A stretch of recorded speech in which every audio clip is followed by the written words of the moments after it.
ప్రతి ఒక్క అభిమానికి, ప్రతి ఒక్క వాలంటీర్కి ఒక్క విషయం చెబుతా ఉన్నా.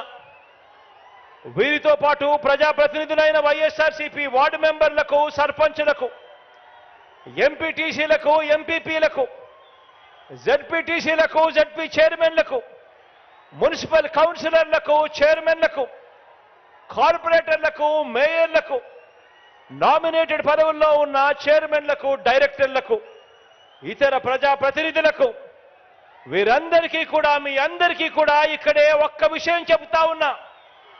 ఇది మీ అందరి పార్టీ అని చెప్పి ఈ సందర్భంగా మరొక్కసారి చెప్తా ఉన్నా.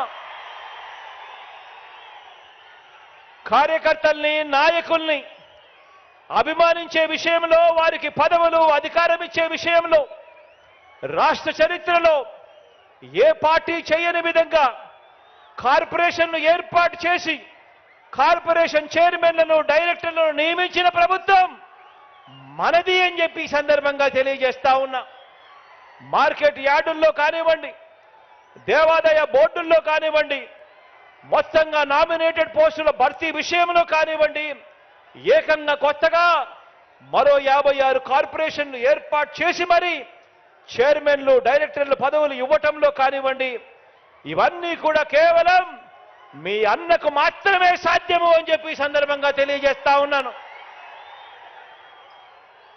గత తెలుగుదేశం పార్టీ తమ కార్యకర్తలతో లంచాలు పిండుతూ, పక్షపాతంతో, కొద్ది మందికి మాత్రమే అన్న వివక్షతో జన్మభూమి కమిటీల ద్వారా సంక్షేమ పథకాల లబ్ధిదారులను ఎంపిక చేస్తే, ఆ స్థానంలో మన ప్రభుత్వాన్ని అభిమానించే మనలో నుంచి ఒక్కరైనా చదువుకున్న మన పిల్లలతో తీసుకువచ్చిన మన వాలంటీర్ వ్యవస్థ ఇంటింటికి వెళ్ళి పనిచేస్తున్న మనందరి ప్రభుత్వానికి ప్రతినిధిగా, మనందరి ప్రభుత్వానికి దన్నుగా, మనతో పాటు స్టార్ క్యాంపెయినర్లుగా ప్రజల మన్ననలు పొందుతూ ఉంది, మనతో పాటు పనిచేస్తూ ఉంది.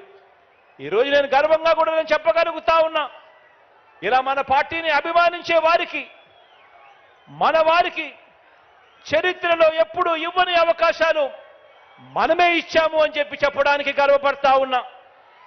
నామినేషన్ మీద ఇచ్చే పనులలో కూడా, ఆ కాంట్రాక్ట్లలో కూడా ఇదే పంత న్యాయం చేశాము అని చెప్పి కూడా చెప్పడానికి గర్వపడతా ఉన్నా.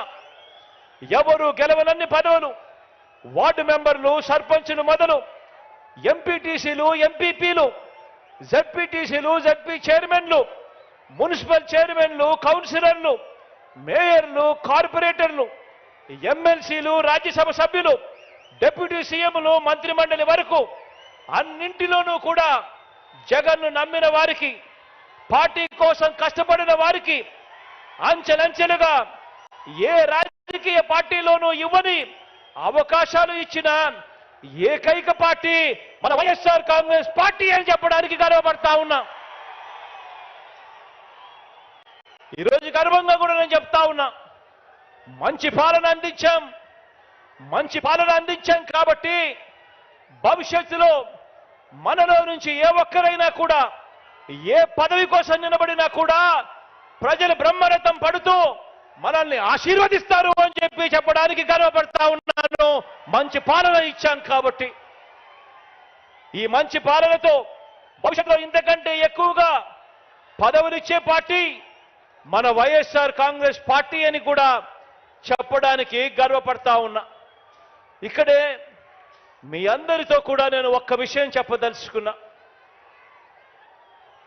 పార్టీలోని ప్రతి కార్యకర్తకు ఈ విషయం చెప్పదలుచుకున్నా.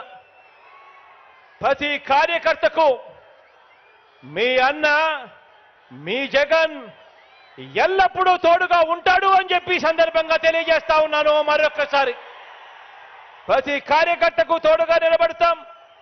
ప్రజాసేవలో ఉన్న ప్రతి ఒక్కరికి కూడా మరో 2 మెట్లు ఎక్కి అవకాశం కల్పించే బాధ్యత నాది అని చెప్పి కూడా ఈ సందర్భంగా చెప్పడానికి గర్వపడతా ఉన్నాను అని చెప్పి ఈ సందర్భంగా తెలియజేస్తా ఉన్నా. ఇవాళ నేను మీ అందరితో కూడా ఒకటే చెప్తా ఉన్నా, ఆలోచన చేయమని అడుగుతా ఉన్నా. ఈ 57 నెలల మన పరిపాలన చూశారు. ఈ 57 నెలల మన పరిపాలన చూశారు. గతంలో చంద్రబాబు నాయుడు గారి పరిపాలన కూడా చూశారు. ఆ 5 సంవత్సరాల చంద్రబాబు నాయుడు గారి పరిపాలన చూశారు. ఈ 57 నెలల పరిపాలన మన పార్టీ పరిపాలన, మీ బిడ్డ పరిపాలన, మీ అన్న పరిపాలన చూశారు. నేను అడుగుతా ఉన్నాను ఒకటే మిమ్మల్ని అందరినీ కూడా, ఎలాంటి నాయకుడు మీకు కావాలి అని చెప్పి అడుగుతా ఉన్నా. చంద్రబాబు నాయుడు గారి మాదిరి ఎన్నికలు వచ్చేసరికి రంగురంగుల మేనిఫెస్టో చూపించి, ఎన్నికలు వచ్చేసరికి రైతన్నలను ఎలా మోసం చేయాలి, అక్క చెల్లెమ్మలను ఎలా మోసం చేయాలి, అవ్వ తాతలను ఎలా మోసం చేయాలి, చదువుకుంటున్న పిల్లలను ఎలా మోసం చేయాలి అని చెప్పి దిక్కుమాలిన ఆలోచనలు చేసి రంగురంగుల మేనిఫెస్టోలలో వాళ్ళందరినీ కూడా మోసం చేసే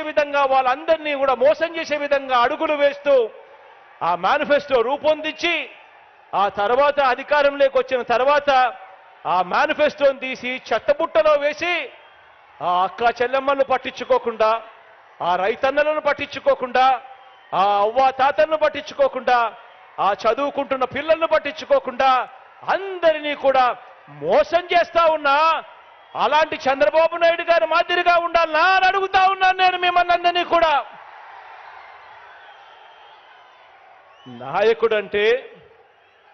నాయకుడంటే ఒక మాట నోట్లో నుంచి వచ్చిన తర్వాత, మరీ ముఖ్యంగా ఎన్నికల మేనిఫెస్టో, ఎన్నికల ప్రణాళిక అని చెప్పి ఒక మేనిఫెస్టో రిలీజ్ చేసిన తర్వాత కష్టమైనా కూడా నష్టమైనా కూడా ఆ మాట మీద నిలబడగలిగిన వాడే నాయకుడు అని చెప్పి సందర్భంగా తెలియజేస్తా ఉన్నా.